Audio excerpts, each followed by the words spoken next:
April 27. புனித சீட்டா.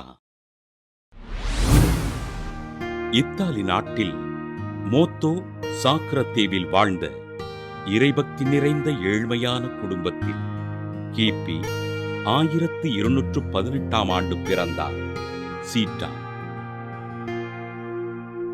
தனக்கு வழங்கப்படுகின்ற உணவினை தன்னை போன்ற ஏழைகளுக்கு அளித்த சீட்டா தினமும் திருப்பலியில் பங்கு கொண்டு ஆண்டவரை உணவாக பெற்றார்.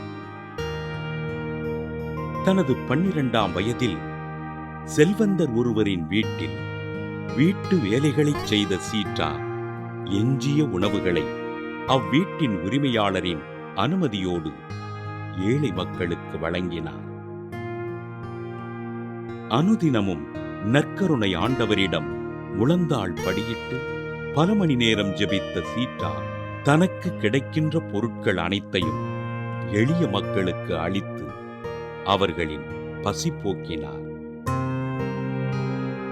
இறைவனோடு இயைந்த வாழ்வினை வாழ்ந்த சீட்டாவின் வேண்டுதலுக்கு இறைவன் செவிமடுக்க சீட்டா ஏழைகளுக்கும் தேவையில் இருப்போருக்கும் ஆண்டவரிடம் பரிந்து பேசினார்.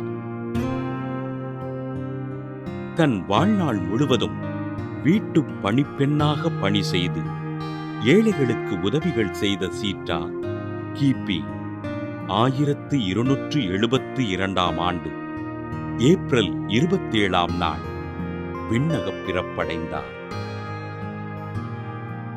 அனுதினமும் திருப்பலியில் பங்கு கொண்டு பிறருக்காக ஜெபித்து வாழ்ந்த சீட்டா கிபி 1696 ஆண்டு செப்டம்பர் 5 நாள் திருத்தந்தை 12ஆம் இன்னோசென்ட் அவர்களால் புனிதராக உயர்த்தப்பட்டு வீட்டு வேலை செய்பவர்களுக்கு பாதுகாவலராக அறிவிக்கப்பட்டார். புனித சீட்டாவின் திருவிழாவினை கொண்டாடுகின்ற நாம் நமக்கு தரப்பட்டு இருக்கின்ற பணிகளை நேர்மையோடு செய்வதற்கு உறுதியேற்போம்.